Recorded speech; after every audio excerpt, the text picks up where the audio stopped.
Alors aujourd'hui une petite vidéo pour montrer qu'on peut faire de l'assembleur ARM sur son smartphone. Et en fait même c'est plus facile de faire de l'assembleur ARM sur son smartphone parce que la plupart des smartphones, que ce soit iPhone ou Android, on là sera un Android, euh, ont un processeur, sont des petits ordinateurs en fait. Un téléphone, aujourd'hui, hein, c'était pas le cas il y a quelques années encore, c'est un ordinateur qui a des capacités de téléphoner basé sur un Linux, entre parenthèses.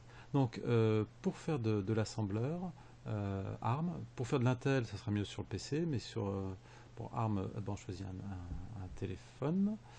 Donc, j'ai récupéré une appli sur le Play Store qui s'appelle CC Tools.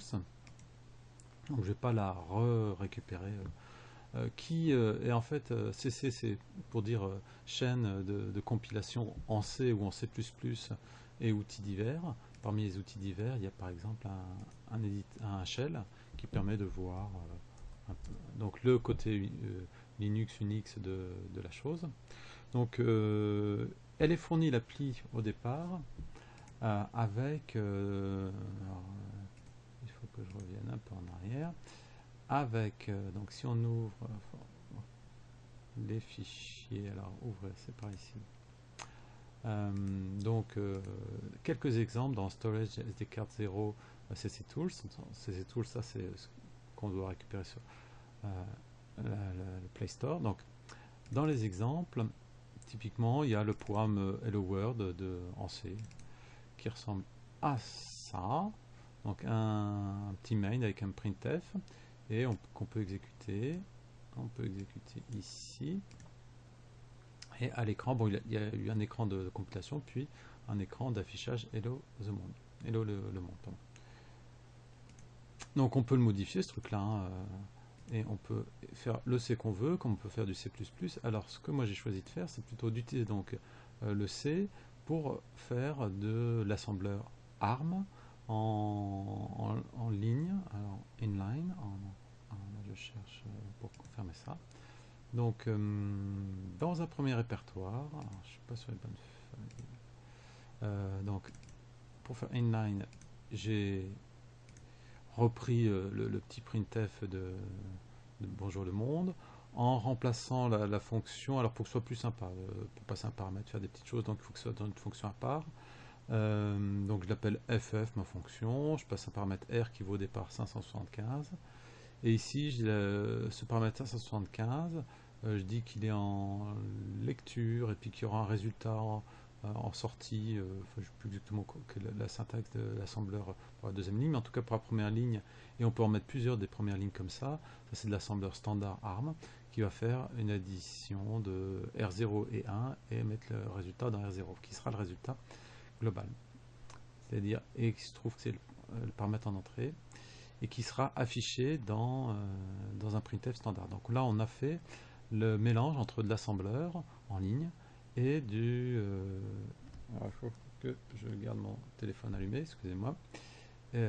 Si ça marche. Donc à la compilation, bah, ça se passe sans trop de problèmes. Donc 575, la valeur de départ, plus 1, 576.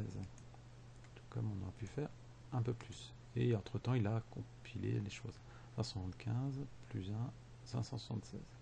Pour vérifier que c'est bien ça, on peut mettre ici 55. Alors 575 plus, donc je sauvegarde. Et je réexécute. 575 plus 555, ça fera 525, 630. Voilà. Donc c'est bien ce bout de programme là qui s'exécute. Alors la syntaxe ici d'assembleur en ligne, c'est pas terrible. Donc le mieux c'est quand même d'avoir des fichiers séparés, un fichier assembleur, enfin peut-être le mieux, je sais pas, ça dépend de l'utilisation. Un fichier assembleur, un fichier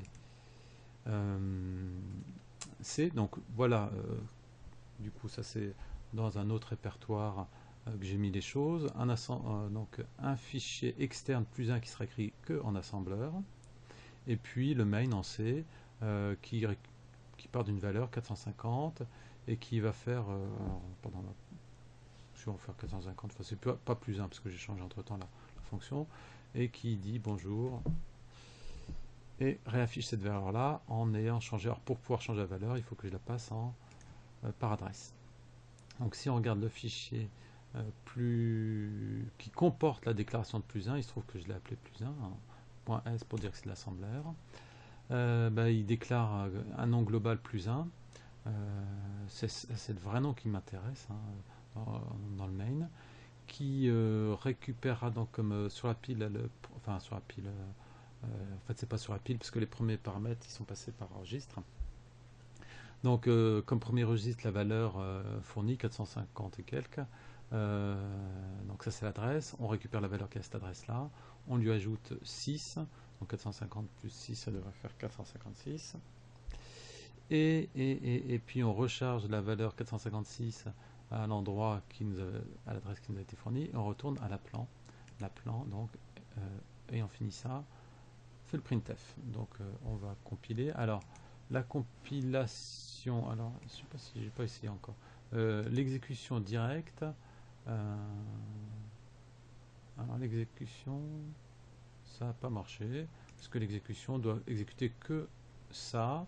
Alors, et donc il faudrait pouvoir aussi dire qu'il faut attacher aussi le fichier plus 1.o ou .s, enfin quelque chose comme ça, en assembleur. Donc c'est pour ça que je prends un autre bouton qui est à côté. Alors, ils sont à côté, hein. Il faut peut-être aller les chercher un peu plus loin sur son écran de portable, ça dépend de la largeur. Donc je rentre au moment de la compilation, donc il y aura probablement un cc quelque chose avec main.c, je rajoute sur la ligne le plus 1.s où il y a l'assembleur. Et puis je demande contrôle exécutable, c'est pas nécessaire, mais en tout cas à exécuter à la suite. Donc je continue. Il y a une fenêtre d'affichage entre temps. Il demande s'il y a des paramètres. Il n'y a pas de paramètres au main particulièrement. Et donc il me fait I 456, la bonne valeur. On va vérifier que ça marche avec une autre valeur. Donc on peut changer au niveau de l'assembleur. Ici par exemple 425, donc on sauvegarde.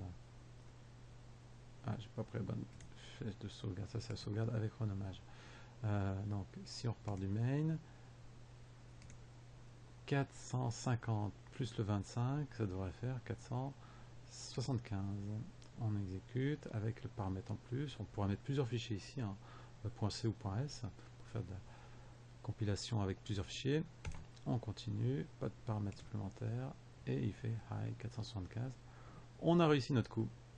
Alors ceci dit, pour y arriver, il faut connaître quand même un petit peu d'assembleur, passage de paramètres, et puis l'assembleur lui-même. Mais bon, voilà, ça se fait assez facilement, et on peut tester donc du ARM sur le processeur du téléphone portable, parce que la plupart des processeurs de téléphone portable sont ARM, donc en natif. Voilà pour aujourd'hui.